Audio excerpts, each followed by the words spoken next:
Both victims had received blows to the head with an axe. Abby was struck 18 times, while Andrew only 11. So, Daddy 11. So someone was really pissed. Someone was. At Mama. Someone was mad.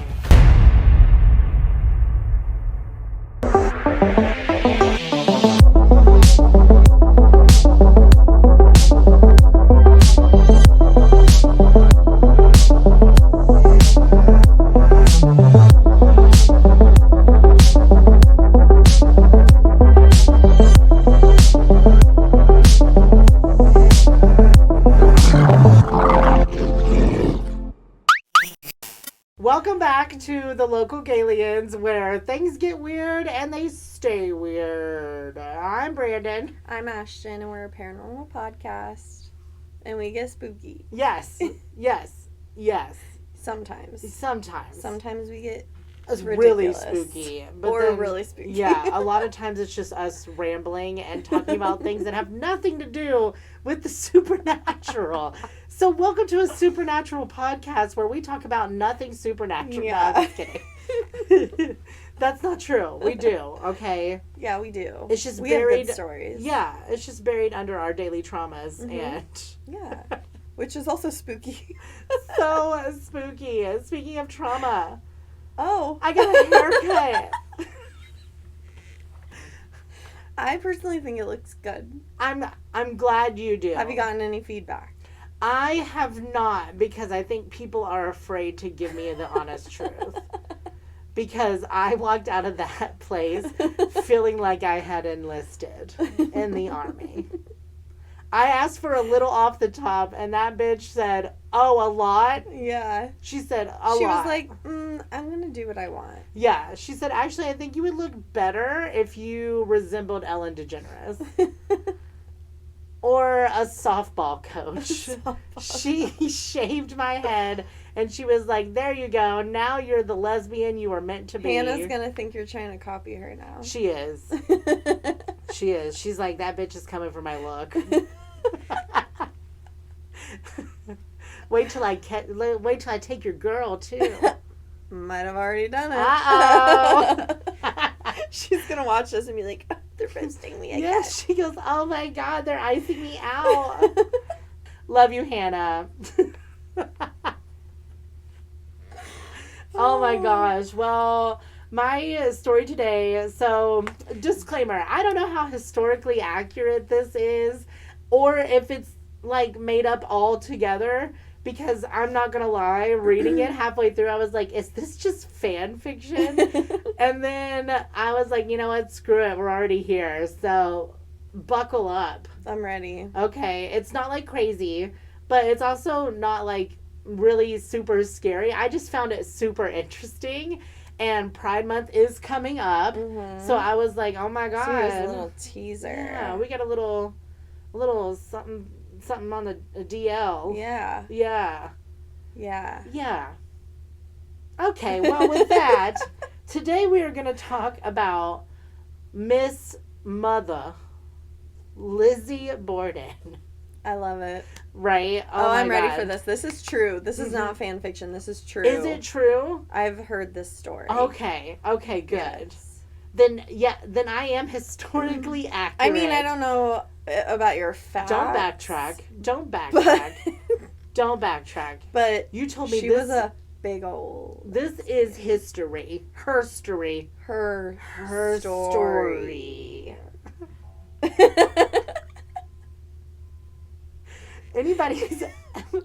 Anybody else's mind just blown? Philosophical. Yes, that was magic. Yes. That was gold. Oh, I'm so ready for this. That touched my heart. Okay. So, we're skipping right ahead past the backstory. We don't need to care how she grew up.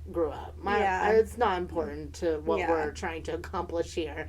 The gay agenda, you know. Yes. So, we're just going to skip straight to the part where she, takes an axe to Daddy. So, yeah.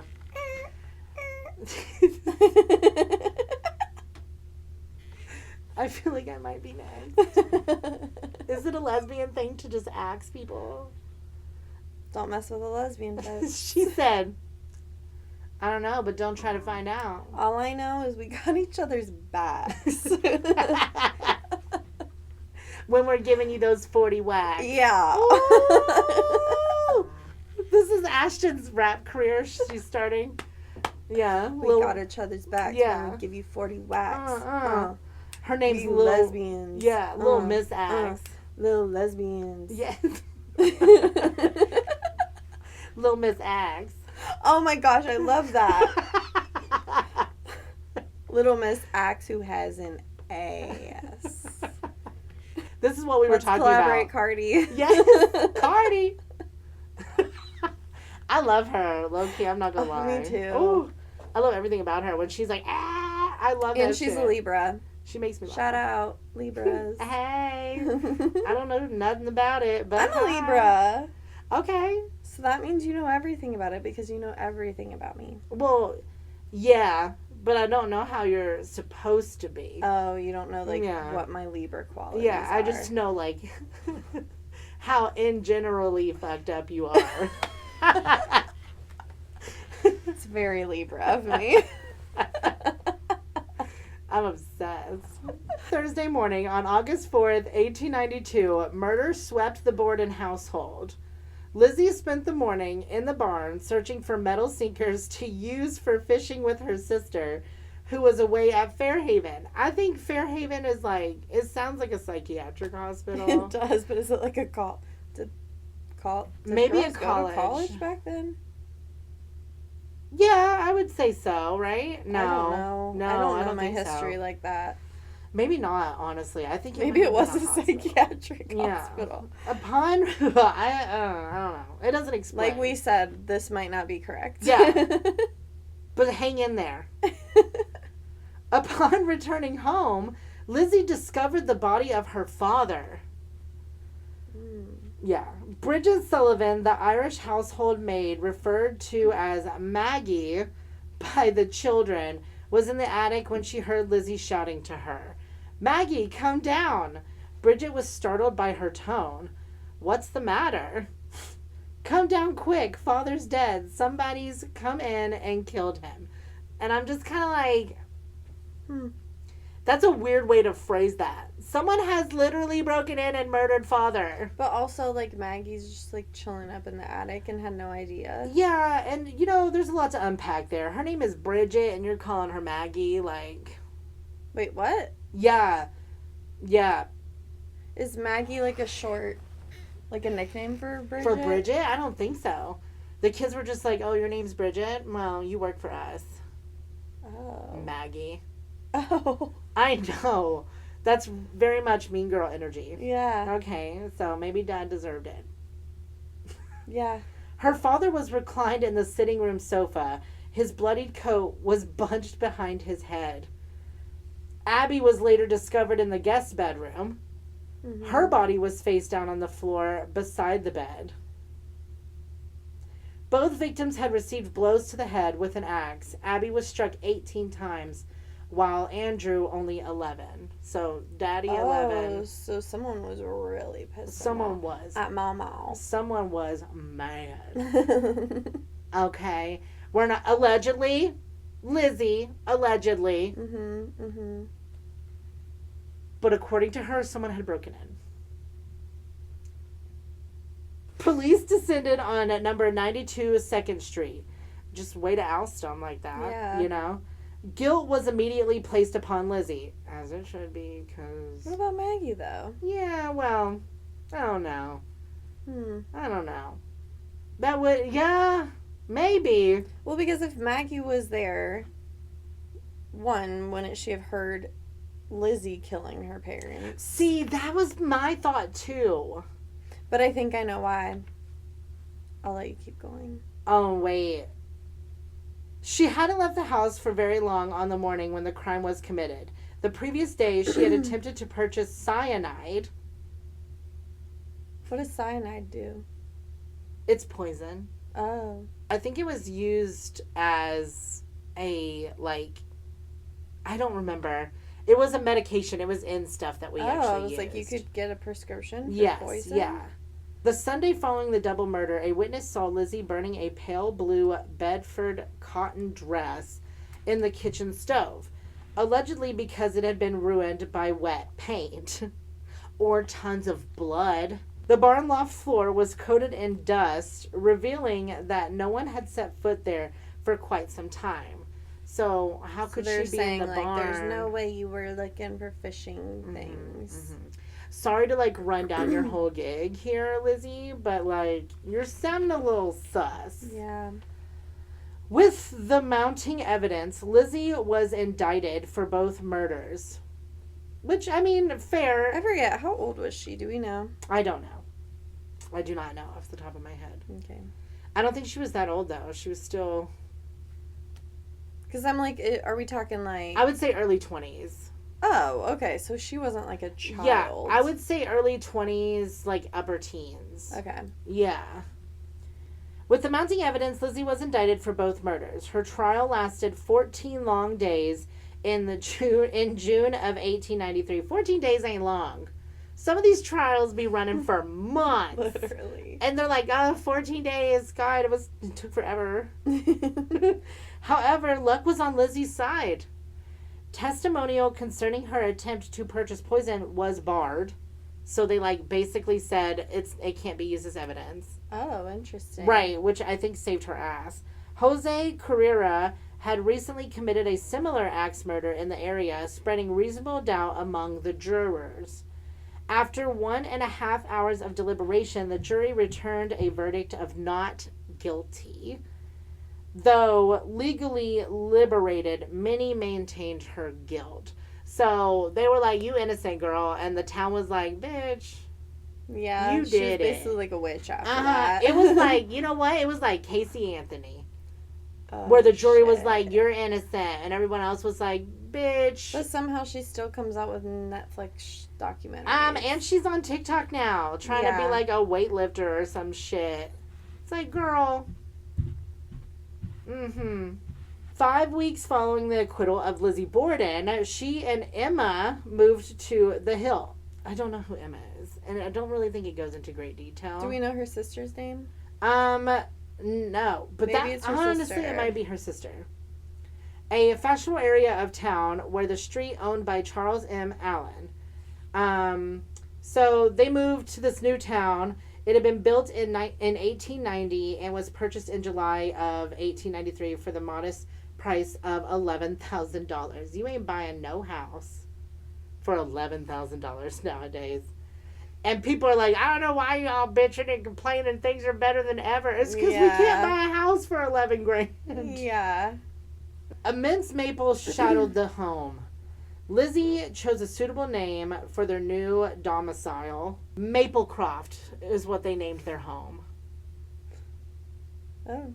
Yeah, they're getting ready to live like their farmstead fantasy. Yeah. Maplecroft. Yeah. A few minor cosmetic operations personalized the new house. Mantles were replaced in a few rooms. The French linen ceilings and drapery remained. A mason was dispatched to the house to chisel the word Maplecroft into the stone steps leading to the front door. She said, they dead and I am moving on. Pop off, girl. Right. She was like, yeah, what about it? I love it. Residents scoffed at such a bold and tasteless act on a Victorian home, but Borden did as she pleased. She answered to no one.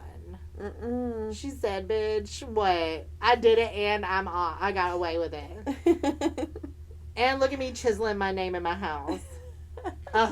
You know you're a bad bitch when you chisel, when you name your house and you get that shit chiseled in. I can't wait for that moment. Oh, if you name your home and chisel it in on your porch. I'm gonna name it Maplecroft. Now listen. In honor of Lizzie Borden, we're naming our house Maplecroft. Lizzie was determined to put her past behind her. The town had ostracized her after the trial, and the name Lizzie Borden was often met with critical murmurs. I wonder why. She was immortalized by a brief verse written to provide a catchy phrase for selling newspapers. Lizzie Borden took an axe and gave her mother 40 whacks. And when she saw what she had done, she gave her father 41. But that's not true. It's not true. But do you remember, like, that, like, song? Singing that when we were kids. I wonder how our parents felt about us singing that. I don't think they cared because they were dead. No, our parents. Oh, our like, parents? all of us, like, as kids running around, like, gave her father 40, or gave her mother 40 whacks. They probably thought it wasn't even real. They were like, oh, it's some stupid ghost story. They're like, we can't look it up. We don't have Google. True. We old as fuck. I'm like, where, then how did that even get spread around? Like, word of mouth, like how, like little tales and stuff got around, and, like, people telling ghost stories. How did Bloody Mary get around? Can you imagine, like, just, like, you're just a normal girl. Yeah. Naming your house Maplecroft. Yeah, I'm just a girl. And, like, there's a little tale going on about you, like, long after you die. And she's like... What a legend. Yeah, she's literally like... What a legend. She's like, period. She's like, yeah, bitch, and I'll give you 42 if you keep talking. She might be the most iconic lesbian. Yeah. I think she's serving cunt. Oh, yes. To the max. Cunt tree. Yeah. Full of them. Full of them. Listen to this icon over here. In order to distance herself from that episode of her life, this took me out. She changed her name in all the correspondences to "You're gonna die. You're gonna die." I literally cackled. Lizzie A. Borden. She just took the E off, girl. She said, "We're gonna drop that E." Lizbeth. Lizbeth, but girl. She didn't change her last name? No. Instead of Elizabeth, now she's Lizbeth.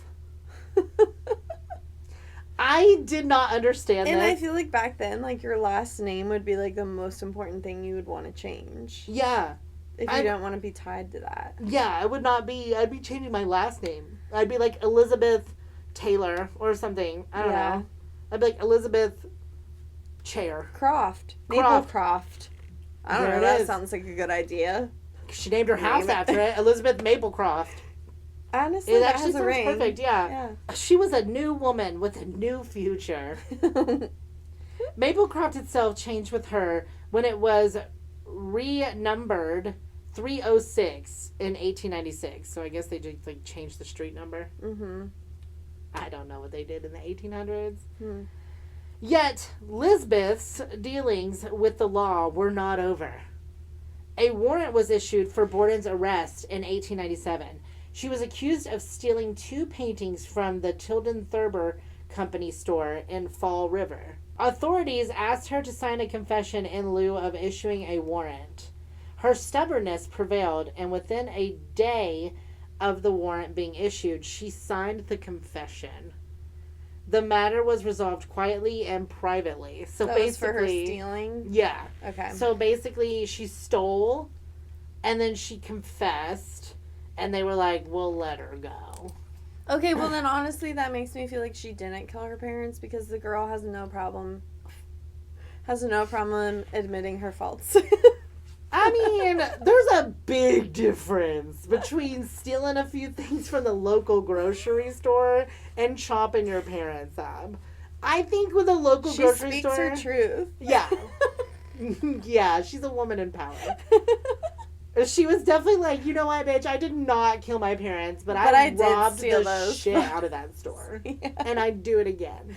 Yeah. She knew the stealing. She's like, they're just gonna smack my hand and let me go. Yeah. She's like, if I'm like over here and I'm like, yeah, I killed him, they're gonna like literally hang me. This girl's luck is like, oh, she's just getting away with it. She is Murder. She said these bitches ain't got nothing on Lizzie, on Lizbeth. Lizbeth. I hate it. It was the camaraderie between Lizbeth and an actress which proved to be the talk of the town. Oh, she got herself an actress. Nance O'Neill met her in Boston in 1904 while vacationing at a summer resort. The two women became fast acquaintances, but never mentioned the sordid past of Lizbeth. They just were like, we're not talking about it. Emma disagreed with her sister's relationship. Okay, there it is.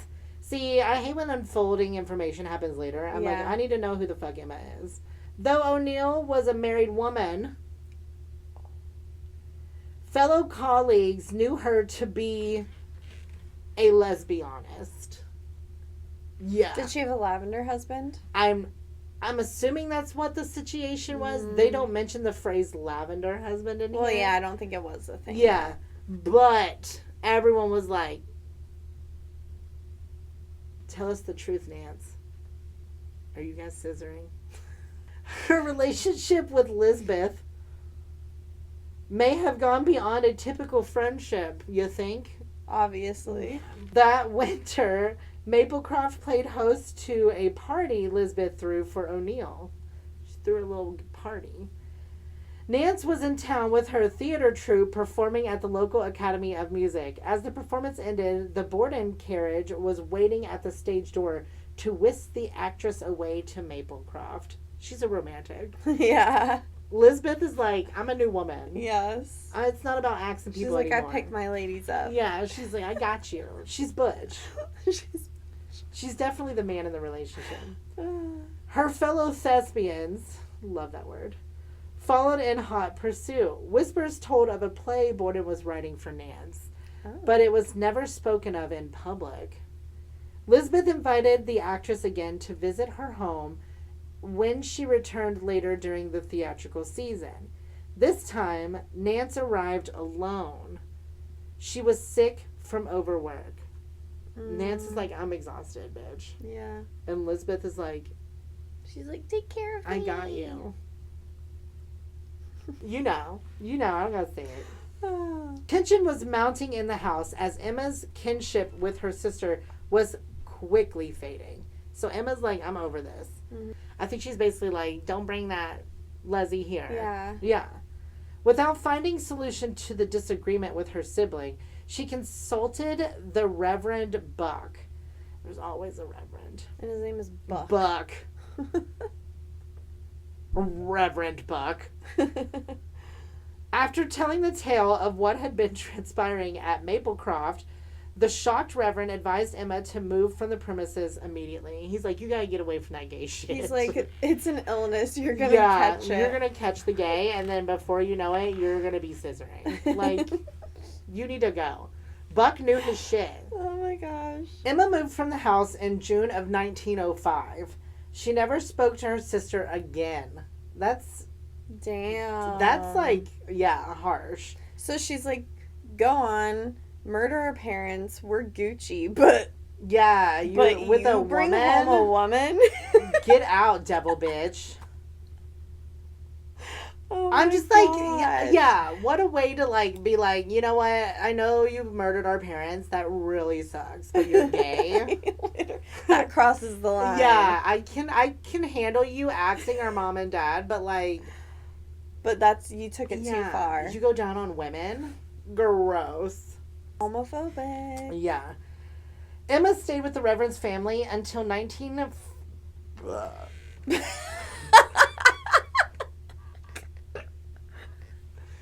You guys.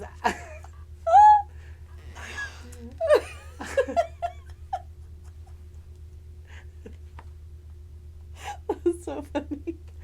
I'm a lady. Jesus, I feel like that was Lisbeth's spirit. She said, bitch, talking shit. Anyway, Emma stayed with the Reverend's family until 1950 when she moved to New Hampshire. This girl lived with them for 10 years. I'm sorry, but I feel like the Reverend might have had alternative motives. You gonna live with this family for 10 years. He's like, no, you cannot be under your sister's roof when she's committing acts of lesbianism. Yeah. Come live with me and my family, you little young piece of meat. Yeah. You and my wife can share a bed. Yeah. He's like, I just want to watch.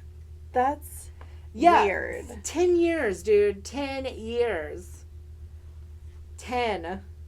Yeah. You living with the husband, the wife, and the kids for 10 years? Mm-hmm. That's so weird. Mm-hmm.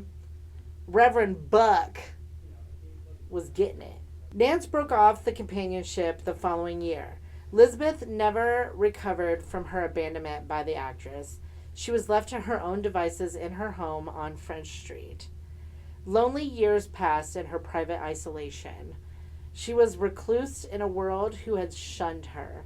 The Hill, the place where wealthy townspeople aspire to live, became Lisbeth's prison tower instead of a status symbol.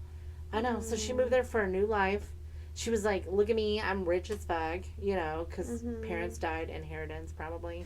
Yeah. She's like, yeah, I'm here, I'm Lisbeth now, I'm going to change my life in this wealthy area. And then it became, the whole town, like, basically was like, I hate you. Yeah. And they, at this point, also, they weren't looking at her as Lizzie Borden. They were looking at her as Lisbeth. The lesbian. The lesbian. So they were ostracizing her. Crazy. They were like, you ostracizing her. We're on trial for murder, but like they're being like, a lesbian okay, crosses the line. Yeah, they're like, we can forgive that, but we can't forgive your. But also, like, I'm not surprised. I know. So that was like the crazy part of reading this. I was like, so she murders her parents, and you're like, okay, but she starts having relations with a woman, and you're like, relations that you cannot even prove. Exactly. And you're like, ew, no one talked to her. Yeah. That's wild. A brave few of her associates graced her with the occasional visit. Those who ignored the social disgrace of visiting Lisbeth were met with a warm welcome. On the front parlor mantel, an inscription enveloped by clover-voiced testament to earlier cheerful days of Nance and her socialite past. Borden also busied herself with changes to her proud abode. She arranged for the construction of a 14th bedroom above the kitchen and wraparound porch in 1909. She's like, bitch. Now she sounds like that one woman who like built that house the in Winchester Mansion. Yeah. She's like, I have nothing else to do with my life. This is what happens. I'm just gonna build on my house. She's like, fine. And just be the typical lesbian they claim I am by constructing things. Yeah, she's like, look at me. Yeah. You think I'm a lesbian? Look at me with my hard hat and my fucking hammer. Look at me now. Yeah, she said, I'll give you lesbian. She goes, I don't just caulk tubs. With the growing popularity of the for automobile. all your fucking wives to come stay. She said, this room is for your wife. I just feel like Lisbeth is a bad bitch. No, I actually love her even more now. Like, if Lisbeth was around today, she'd have, like, 20 tattoos and everything pierced. Oh, yeah. Yeah. Like, tits pierced. She'd have half her head shaved. She's the inventor of the thirst trap. Yeah. She's like, work. Period. And she just starts selling, like, self-help books. She's like... And you too She's like could marry... a spiritual guide. Yeah. She's like, you too can murder your parents and get away with it. You know how to do it? No, honestly, lesbian. She would be a cult leader. Yeah. Yeah. She'd be like, you can get away with murder, you just have to become a lesbian. Mm-hmm. Yeah. She's like, they'll forget everything bad you ever did because they'll be so butthurt by you liking women. You liking girls. Absolutely. With the growing popularity of the automobile, a garage was added in 1911 and a chauffeur hired. Lisbeth had money. Yeah. Yet all of these changes were things. No amount of money could buy her what she desired most, a sense of belonging. She's lonely. From her second-story bedroom, she peered down on the world where she yearned to belong. A quote from her favorite poem, My Ain Country, by Mary L. Demarest, was inscribed on the mantel surrounded by carved thistles.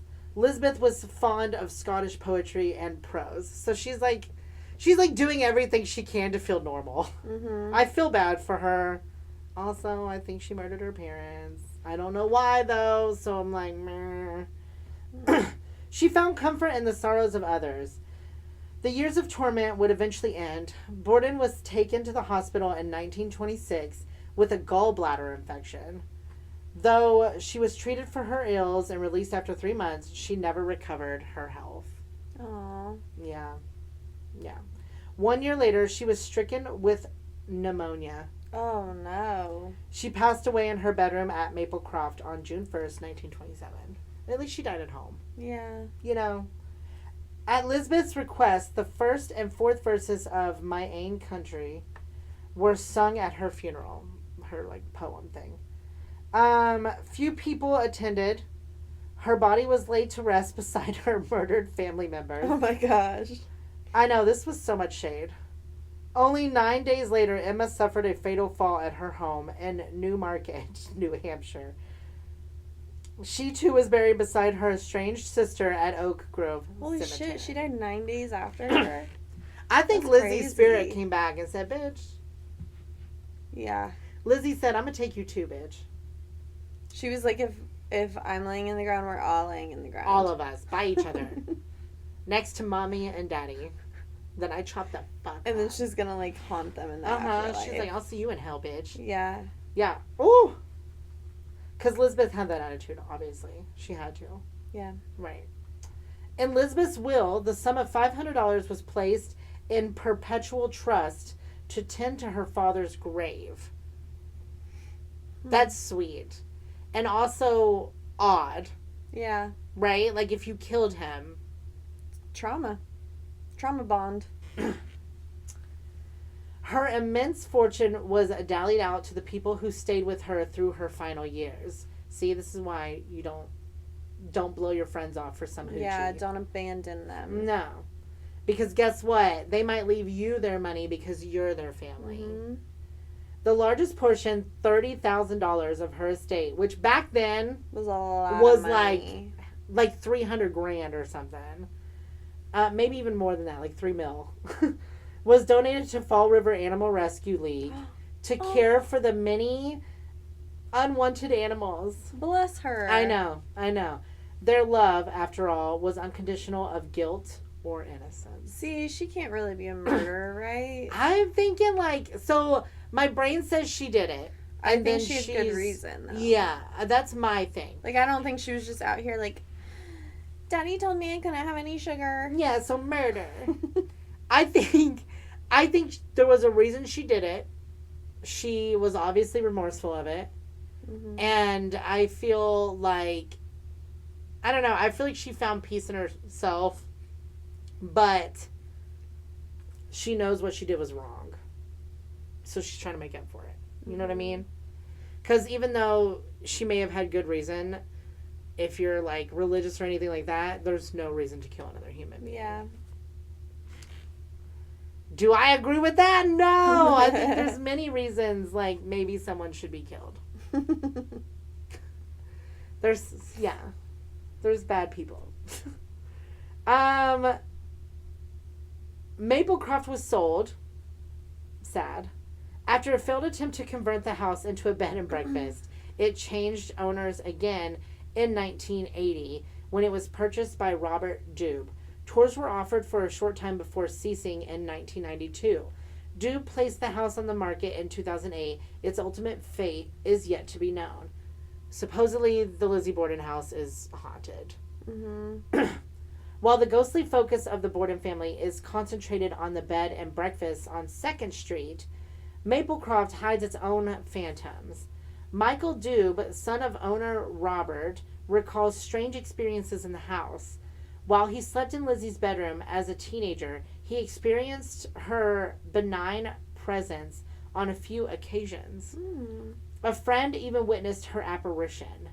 During press interviews, his father often alluded to the possible haunting at Maplecroft. Though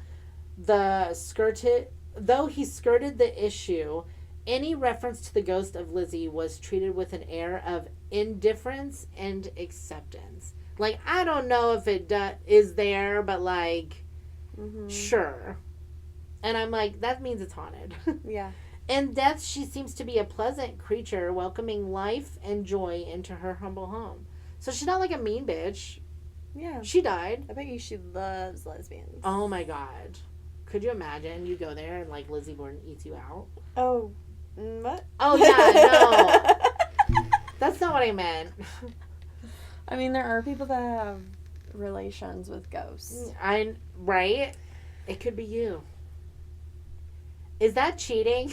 Hannah, do I have a hall pass with Yeah, Lizzie for Borden? Lizzie, for Lisbeth. Oh, Lisbeth. Lisbeth. Lisbeth. Sorry. Yeah. Yeah. Lisbeth better get to Lickbick. What? No, scratch that. That was dumb. The apparition of Lizzie Borden has a fondness for sitting at the window of her upstairs window. Sitting at the window of her upstairs window. Yeah, you heard that right. Come for me, bitch. Looking out on the town of Fall River and lamenting her life. She looks like, oh. Yeah. Yeah. She is eternally waiting for one final visitor to bring cheer to her afterlife. Perhaps, too, she awaits the return of her favorite love, Nance O'Neill, the woman who scorned her so many years ago. Aww. Moral of the story Heartbroken is... haunting. Yeah. Moral of the story is, back in the 1800s, you could kill your parents and get away with it as long as you were gay. As long as you were gay. As long as they had a better reason to hate you. Yeah. I just love that being gay was, like, the worst reason. Yeah. They're like, ew, she has sex with women. Satan. Oh, she killed her parents. I don't give a fuck. Yeah. But she's a lesbian. There's like a movie that just came out. And, I mean, obviously I have no idea how actually accurate it is. Yeah. But in the movie, her dad is, like, the housemaid. Yeah. And Lizzie and the housemaid, like, have a lesbian relationship. And I think, like, that they insinuate that, like, Lizzie and the housemaid did it, like, helped each other. Oh which, my like, gosh. Honestly, slay. That could have been the catalyst that made her kill her parents, because who knows what type of, like, abuse she was dealing especially with. if that was happening to the housekeeper. Yeah. Yeah. We don't actually know. Right. But that's what the movie is about. Well, and then if you were reading the story and how it kind of unfolded with, like, the no footprints in the barn, things like and, that. Like, the housekeeper, like, being up in the attic and having no idea that they got murdered. Whether or not Lizzie or someone else did it, yeah. she should have heard something. Something. Screaming. You don't get hit with an axe one time and die. Yeah. I mean, you might, depending on where, but, like, in reality... You would hear, or at least you'd hear a thump. You're going to hear screaming. Of, like... I feel like you would hear screaming. You'd hear like, there's something. no way you're getting chopped up with an axe and you're not screaming. Yeah. There's no way. And then also, like, if it was, like, a stranger, wouldn't you, like, sweep the house to make sure no one else was there? Yeah, they were too nonchalant about it. Yeah. Like, she's like, come downstairs, father's been killed. Yeah. And the maid's like, oh my God. But I mean, like, if you were the killer, like, if it wasn't Lizzie and you were the killer, wouldn't you, like, go to every room in the house to make sure there were, like, no witnesses left behind or something? Yeah. Like, I'm gonna go upstairs. Yeah. I don't know. I think that's a good, that could be, a fair, like, suggestion. Yeah. And I'd be prone to believe it, honestly. Yeah. Because, unfortunately, we'll never know the full truth. Until we die and then we hang out with her. Oh my God. We're like, oh my God, Lisbeth!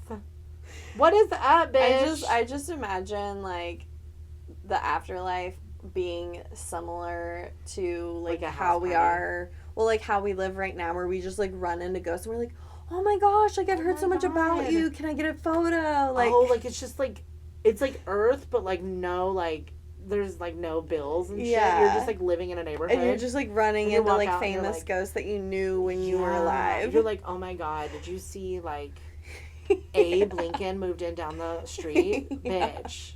Like, we gotta go fuck with him. Honestly, that would be, like, perfection. I mean, it would. Did you see Amelia Earhart? Bitch is still trying to fly. Stuck in the afterlife with someone you don't want to be. That's true, but you could just be like, I'm gonna go home now. Like, kind of like how you leave a house party now. Yeah. I just think that's so hilarious. And you got, like, everybody who was, like, doing their shit back then, like, trying to still do it. Like, bitch, where are you flying to? Like, that's how you died the first time. Yeah. But she's like, I am dead. She's so like, I don't have to worry about it. She's like, I'm not giving up till I do this. But she's just, like, never able to cross the threshold. Oh, God. But she's just like people just like chasing their one thing in the afterlife that they never made it to. That's actually really depressing. It is, but it's also kind of funny because it's like, oh, she's trying again. So that everybody watching is like, God, she's never gonna give up. Yeah. And she's just like, you can hear her every time. So inspirational. She's just like, motherfuck again. Oh, It'll be my facial I already expression. decided that I'm gonna like haunt people, but like make them think it's a demon, just to like scare the fucking shit out of them. That's hateful. I think it's funny. I think it's so because like mean. you're not actually in danger. I just you're want to just like being haunted by me. No, I just want to mess with people a little bit, just enough where they notice it. You know what I mean? Like your toilet seat's up, but like I want to make people feel alive. I want to scare the shit out of them. This is gonna make you feel alive because you're gonna question everything you do. You're gonna set a cup here. And when you turn around and turn back, I'm going to have the cup on the other side. I don't want to make them feel like they need to go into, like, get on medication. No, that's the fun part. No, that? You show their guests, that too. right there is some, like, mental manipulation. You do it with their guests, too. So the guests are like, oh, yeah, it's not you. And the whole house is like, we're going crazy. No, that would never be the case. People would be like, I'm not fucking crazy. We all saw it. Oh, my God. And I'd be like... in the corner, like... No, I'm just gonna, like, bang on the walls, put some scratches on the walls. You're a monster. I hope this is how the spirit I've thought a lot about this. That would be hilarious. I mean, that would actually be probably perfect. That would be paradise. Because you're not working, so, like, you're just, like, gossiping around town. Yeah. Yeah, and I love that. Running into, like, all these people you read about in storybooks. Yeah, ghost coffee shops. Yeah. You're just like, bitch, I can't even drink it, but I'm here. Yeah. You, like, run into Picasso. Yeah. You actually find out, you finally find out who Mona Lisa is. Oh my God, I was just thinking Mona Lisa. Shut your whore mouth. I was about to say, you're, like, walking down the street and you're like, oh my God, Mona. You finally find out who she is. That's wild that you said Mona Lisa. I was literally thinking it. Literally, I was waiting for you. I was waiting for you to finish your thought so I could do my Mona Lisa joke. I know, my brain, like, for some reason, I was like, wait, what's her name? My brain just, like, went... Zip. I think I'd, like, sent it into you. I think you did. Thank you guys so much for watching. Remember to like, comment, share, and subscribe. I mean it. Every one of the buttons. Push them. Do it. Push a button. And we love hearing your ghost stories. So send them to us at thelocalgayliens@outlook.com. Oh, yeah. And until next time, stay spooky. See, that was perfect. Yeah. Oh, bye. Bye. Oh, bye.